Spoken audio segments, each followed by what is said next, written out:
А что там он сказал? Антон. Я заснял это, прикинь. Hi guys, it's Seth. Welcome back to Warthog Defense. Welcome to Donetsk also, where dreams of living in Russia finally came true. Just without water, electricity or a trash service. Turns out, life under Ukraine's oppression had more drinking water and fewer garbage mountains.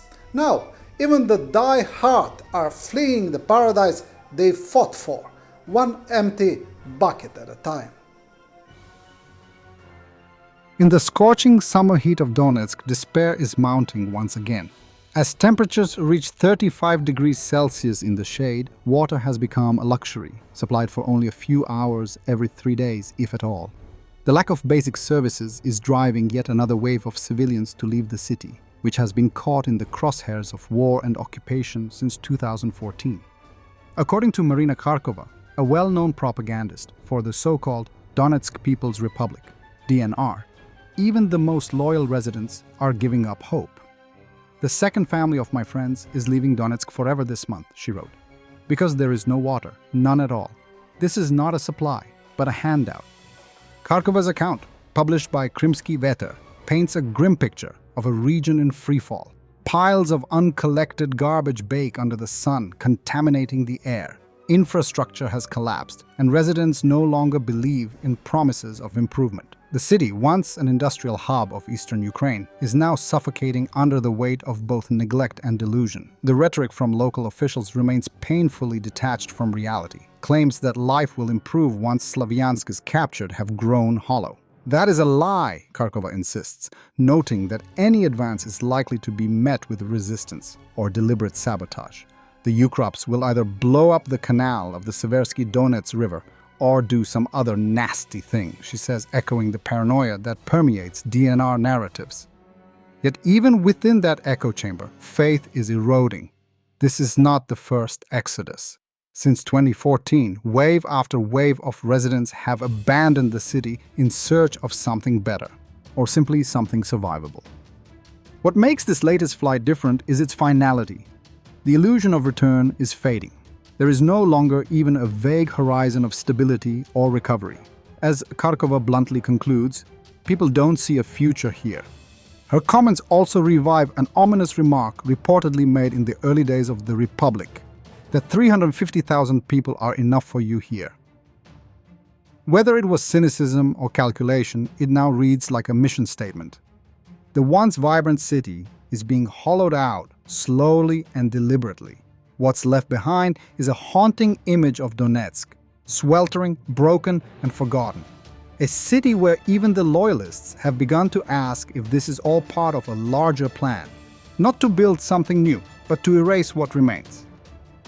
A Ukrainian MiG-29 strike, using a GBU-62 bomb, hit a Russian-occupied grain elevator in Tyotkino, once again targeting a site packed with enemy troops. The area saw heavy Russian infantry presence, and this hit reportedly inflicted serious losses. The soldiers of the 1st Assault Battalion of the 210th Assault Regiment successfully neutralized an enemy sabotage and reconnaissance group that had infiltrated the city of Stepanohirsk in the Zaporizhia region. This was confirmed by the unit's press service and reported by multiple media outlets. Located just about 4 kilometers from the front line, Stepanohirsk meant the enemy group operated without heavy weapons or equipment.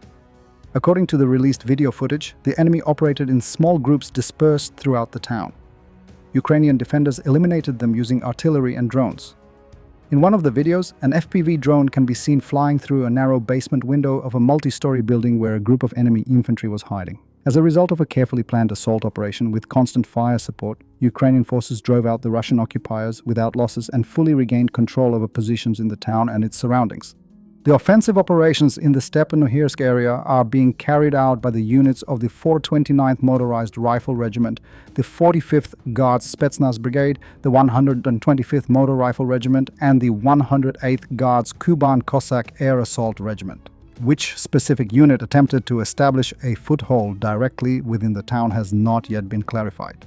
It was recently reported that the soldiers of the Defense Intelligence of Ukraine, the Freedom of Russia Legion, carried out a successful ambush on militants from the Akhmat unit near the village of Velika Bilotserka in the temporarily occupied Zaporizhzhia region. On July 17th, the Legion soldiers conducted a deep raid more than 30 kilometers into enemy rear lines. During the operation, they destroyed a designated target and returned to friendly territory without losses. During the ambush, the fighters mined a vehicle regularly used by the enemy and detonated it at the appointed time. As a result of the explosion, 3 fighters of the Akhmat unit were eliminated. Additionally, during the operation, the reconnaissance team managed to obtain valuable information regarding the enemy's logistics, equipment, and locations of command centers. Ukrainian drones strike a Russian dugout near Malinivka, Zaporizhzhia region, filmed from the occupier's own viewpoint.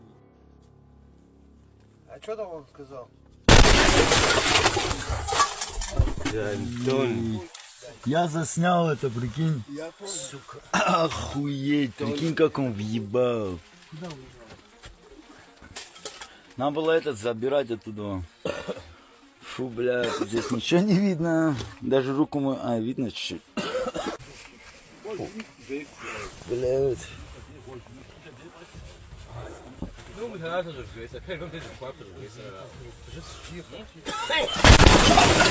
Ах, блядь!